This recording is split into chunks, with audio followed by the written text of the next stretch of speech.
Can you imagine the horrific wave of emotions you would have while standing before a judge and being sentenced to death for your crimes? Learning that you were going to get the chair or injection because of your mistakes? How would you react? For many people, it is too tragic to think about, but it has happened before. The following stories tell the tale of 7 brutal killers who had crazy reactions to getting death penalty sentences. Dexter Johnson was a suspected murderer and robber in Texas. Johnson was one of 5 people who, according to reports, randomly attacked Maria Apariz and her boyfriend, Huy Ngo, who were sitting in a car outside of Apariz's Houston home. Johnson and his accomplices drove the couple to a remote part of Houston and robbed them of their possessions at gunpoint. Dexter Johnson, the jury has found you guilty of capital murder. In accordance with the laws of the state of Texas, this court hereby assesses your punishment of death. Ladies and gentlemen of the jury, this is going to complete your jury service. I'm going to meet you in the jury room. According to court records, Johnson then sexually assaulted Apariz in front of Ngo before shooting them both in the head. The other assailants teased Ngo, making him sit on his knees and listen to the whole thing. Johnson eventually shot Ngo to death as well. Police would find the pair in the woods 5 days later. Johnson was taken into custody a few days later after authorities uncovered DNA evidence connecting him to the crime and tracked down the stolen car. Now, we fast forward to Johnson's hearing and sentencing. He faced charges of 2 counts of capital murder, carjacking, robbery, and sexual assault with the potential for death penalty. Dexter Johnson, the jury has found you guilty of capital murder. In accordance with the laws of the state of Texas, this court hereby assesses your punishment of death. Following the verdict, Johnson appeared obviously upset, and his relatives sobbed while watching from the gallery.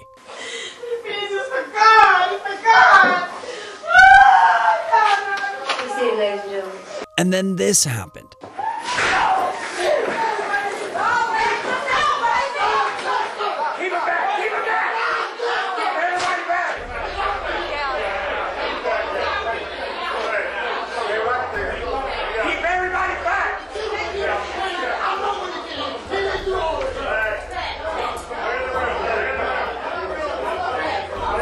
In case you missed it, Johnson became so enraged that he lunged at the victim's family across the room, causing complete commotion in the courtroom. 2 members of his family collapsed. Johnson proves that even the most dangerous murderers don't want the death penalty. But how does it compare to Austin Myers, who brutally murdered his schoolmates? If you kill me, it won't fix anything. It won't bring Justin back.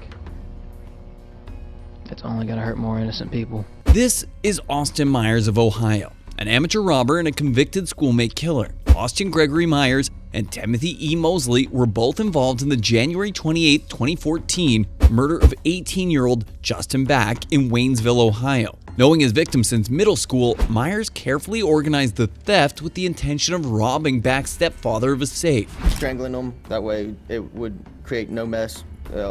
Pretty much be an easier job to handle. Obviously, Justin was trying to put up a fight, and he wasn't overpowering. Justin was trying to ask us why. He was pleading to stop, and pretty much begging for his life. The plan tragically escalated, and what was to be a robbery turned tragic. The idea of strangling him, that way it would create no mess. Pretty much be an easier job to handle. Justin made an effort to fight back, but he was already outmatched in the 2-on-1 situation. Myers and Mosley killed him by stabbing and strangulation. Prosecutors say Myers and co-defendant Tim Mosley hatched a plan to burglarize and kill Justin, then carried it out inside the Navy recruit's home in Wayne Township. They choked him, stabbed him 21 times, dumped his body in Preble County, and then fired 2 rounds into it. According to police reports, Justin was stabbed 21 times. When the trial began, Myers was charged with multiple counts, including first-degree murder. Even though Mosley was the one who carried out the deadly stabbings, it was Myers who was charged with planning the crime. Mosley and Myers are each charged with aggravated murder and the death of 18-year-old Justin Back. Myers was identified in testimony as the mastermind of the crime, having previously made attempts to obtain chemicals for the body's decomposition and firing twice at the post-mortem. The family of Justin Back made an emotional statement expressing how devastating the entire affair had been for them. Austin could have stopped it, but tells Justin, it's okay, it's almost over. You could have changed your mind many times, but you didn't. Especially when Justin was begging for his life. And tell you how much I hate you. That is without question. I would just hope that every time you close your eyes at night, you see my son Justin. This is what Austin had to say. No, I've made a horrible mistake. I'm only 19 years old. I think there's a lot of good things I can do with my life if you allow me. Austin Myers was sentenced to death, becoming the youngest inmate on death row in Ohio. Does not understand how precious life is. The court finds that the state has proven beyond a reasonable doubt that the aggravating circumstance outweighs the mitigating factor. Therefore, the sentence of death shall be imposed upon Austin Gregory Myers on the charge of aggravated murder. The sentence definitely brought a close to Austin Myers' future killing plans, as did the sentence handed down to Marlin Joseph. Meet Marlin Joseph, whose uncontrolled rage escalated a normal kid's dispute into a full-blown double homicide. On December 28, 2017, Marlin Joseph, who lived in West Palm Beach with his extended family, got into a fatal fight with a neighbor. Both mother and daughter were brutally killed as a result of a fight with Marlin's daughter, Kalata Crowell Kyra. I heard the shots. I was just getting home. Me and my wife were just coming home. We heard the shots. You saw Kyra out I saw that little girl laying out there. With overwhelming evidence and eyewitness testimony against him, Joseph was facing first-degree murder charges. Past convictions also did not help this case. Joseph's fate was decided on February 26, 2020. He was given the death penalty, which was a first for Palm Beach County since 2002. The jury noted Kyra's age is an aggravating element and determined the murderers to be especially brutal and deliberate. A jury has recommended 28-year-old Marlin Joseph be sentenced to death. Now, this is the moment Joseph would learn his fate. Marlin Joseph, you have not only forfeited your right to live among us, but under the laws of the state of Florida, you have forfeited your right to live at all. Accordingly, it is hereby ordered and adjudged that, as to count 1, for the first-degree murder of Kalata Crowell, Marlin Joseph shall be delivered into the custody of the Florida Department of Corrections at the Florida State Prison. You shall be confined there until a date certain selected by the governor of the state of Florida, and on that date you shall be executed in a method provided by Florida law. Joseph remained emotionless as he was sentenced to death. However, the same cannot be said for Abram Martez. That's you shooting him, right? Yes. Okay, proceed. Stop it. Look at the screen, sir. Yes. That's you shooting him? Yes. And you admit that you shot him in cold blood? Yes. Martez is accused with 2 counts of murder in South Haven, Mississippi. Abram reportedly worked as a grocery store clerk at Walmart for 20 years before receiving a suspension for showing a fellow worker the knife he was carrying during shift. After receiving a suspension, Abram returned to work a few hours later, armed with multiple weapons, and shot and killed the 2 managers who were on duty, Anthony Brown and Brandon Gales. Abram then tried to get away after setting up a fire. However, he ran into an officer as he was leaving, fired at the officer as well, but the officer's bulletproof vest saved him. Abram was made to watch the video of his killings in court. Look at it, please, sir. Yes. All right, proceed. Stop. Mr. Gale is on the floor going down at this point, isn't he? Yes. Okay, and that's you shooting him, right? Yes. Okay. Abram had admitted to all of his crimes, but soon after he began backpedaling, claiming he didn't remember anything from the day of the crime. I remember running in. I remember that. And I remember running out. But it had got to a point to where I was scared that somebody was that I was going to get hurt. It took the jury less than an hour to reach a verdict. Now, let's watch as the judge hands Abram his sentence. Count 1, I will sentence you to death. Count 2, you will be sentenced to death. Abram looked shocked and distasteful of the sentence. Back to the toilet paper, Yes.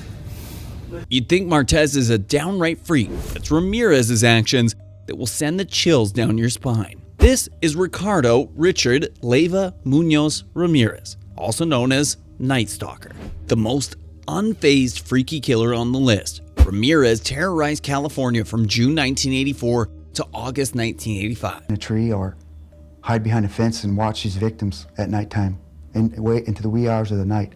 And then while they slept, creep in, like a coward, and kill him. His violent and painful upbringing influenced his macabre hobbies. He embraced the occult and Satanism, frequently fueling his actions with cocaine. Did the drugs affect his brain functioning? Did it affect the way he saw the world? Probably, but it wasn't causative. It didn't lead to make him kill. He was already... Ramirez was involved in a terrible variety of crimes, including sexual assaults and burglary. For 14 long months, he terrorized the greater Los Angeles area and then the San Francisco Bay Area. Even seasoned police officers were startled by the aggression he displayed. He took a woman in her 60s and stomped her to death with his foot, leaving an imprint of a shoe on the side of her face.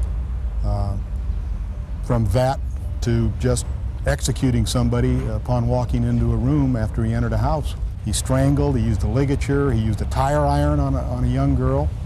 Beat her, left her for dead. Ramirez would frequently use terror to control and manipulate his victims, forcing them to declare their love for Satan. In April 1984, Richard Ramirez killed 9-year-old May Luong in San Francisco in one of his most horrific murders. 9-year-old May Luong was found dead in the basement of her apartment building where she lived in the Tenderloin. A DNA sample collected in 1984 at the crime scene, they were able to match it with his DNA. His reign of terror came to an end when members of the public in East Los Angeles recognized Ramirez, pursued, and caught him, badly beaten by the enraged mob until the cops arrived and arrested him. What have you been arrested for? You ever been arrested before? Sit up. How long ago? What's your name?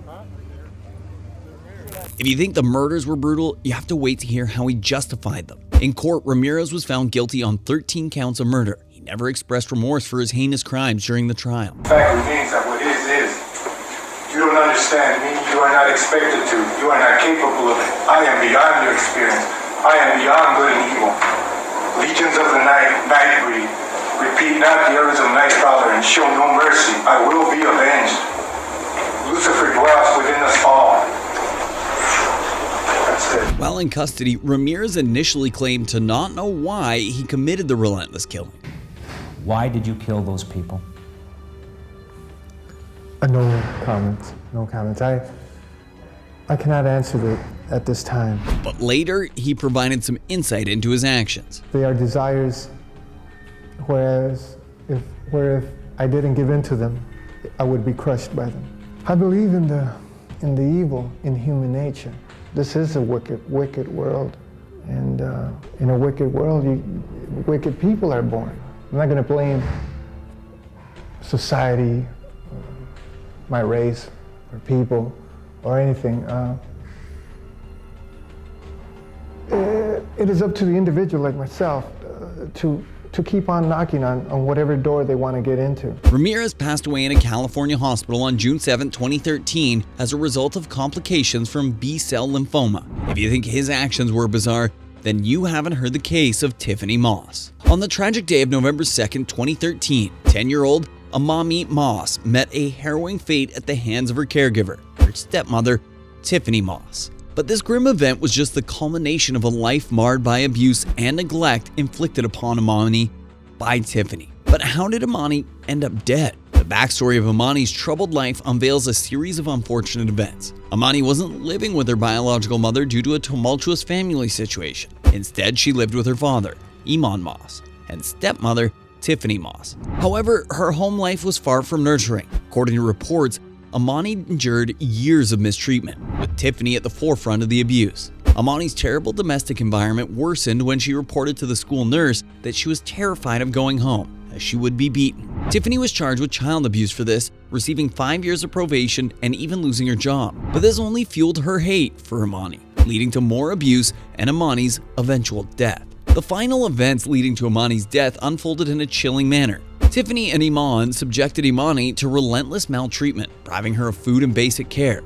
Amani's frail body bore the scars of prolonged abuse. Her tragic demise shook the community to its core. Following Amani's death, legal proceedings commenced, shedding light on the heinous act committed by Tiffany. Despite her attempts to evade accountability, evidence against Tiffany was damning. In April 2019, she faced a jury trial where she acted as her own attorney in the case, but offered no defense, called no witnesses, and gave no opening or closing statements, a decision that captured widespread attention. Jurors were brought to tears, and to make things worse, Tiffany was seen laughing when questioned by the judge. The prosecution's closing argument in this case stated that Tiffany deserved the death penalty. The trial brought forth overwhelming evidence of Tiffany's guilt, leaving little room for doubt. In a swift verdict, she was found guilty on all counts, including murder, abuse of a child, and concealing a body. In a landmark ruling, Tiffany Moss was sentenced to death by lethal injection, becoming the only woman on death row in Georgia.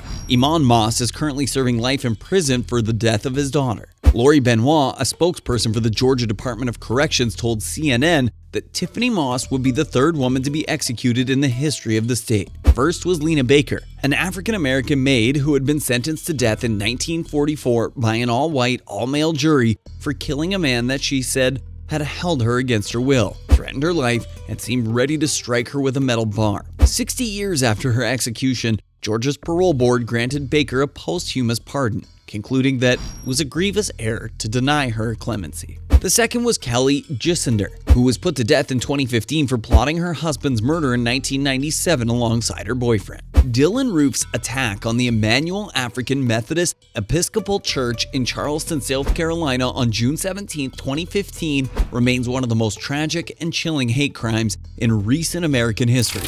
Roof, a 21-year-old self-proclaimed white supremacist, meticulously planned and executed the attack with the intent of starting a race war. Surveillance video shows lambs leading themselves to slaughter. Mother Emanuel parishioners arriving for Bible study in June of 2015. In walked Dylann Roof.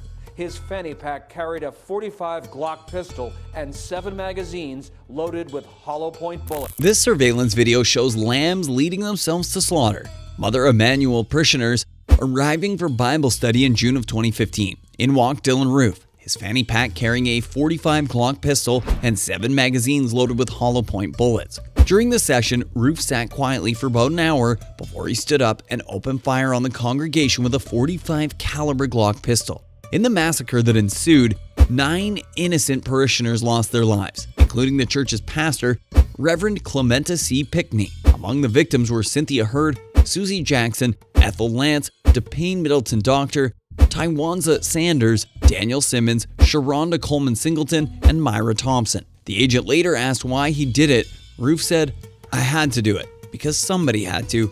Blacks are raping and killing white people on the streets every day. What I did was still minuscule to what they're doing to white people every day." Roof guessed he had killed 5 people, but it was 9. All 9 victims were shot multiple times. According to reports, before Roof left, he stood over a witness and uttered a racially inflammatory statement, and also told a witness that he had spared her life so she could tell others what happened. His rampage had targeted Mother Emanuel because it was a historic black church. After the shooting, he cautiously left the church, his right hand still holding the gun. Roof's heinous act sent shockwaves across the nation and sparked outrage and grief. In the aftermath of the shooting, authorities launched a massive manhunt for Roof, who had fled the scene. He was apprehended the following day in Shelby, North Carolina, after a motorist recognized him from media reports and alerted the police. During his interrogation, Roof confessed to the killings and expressed his racist beliefs, stating that he wanted to start a race war. I went to that church in Charleston, and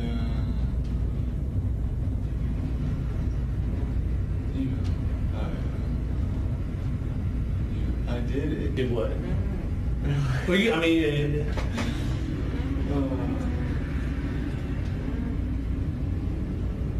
I know it's tough sometimes to say. It's not that I don't want to say it because I don't want to make myself seem guilty. I just don't really like saying it. So did you shoot him? Yes. What kind of gun did you use? A Glock 45. Subsequent investigations revealed Roof's deep-seated hatred towards African Americans, as evidenced by his online manifesto and the white supremacist symbols found in his possession. Roof also wrote in his jailhouse diary, "I would like to make it crystal clear. I do not regret what I did. I am not sorry. I have not shed a tear for the innocent people I killed." Roof was charged with 33 federal hate crimes and firearm charges, as well as 9 counts of murder and 3 counts of attempted murder. He stood emotionless and unfazed as the charges were read to him. What is your age?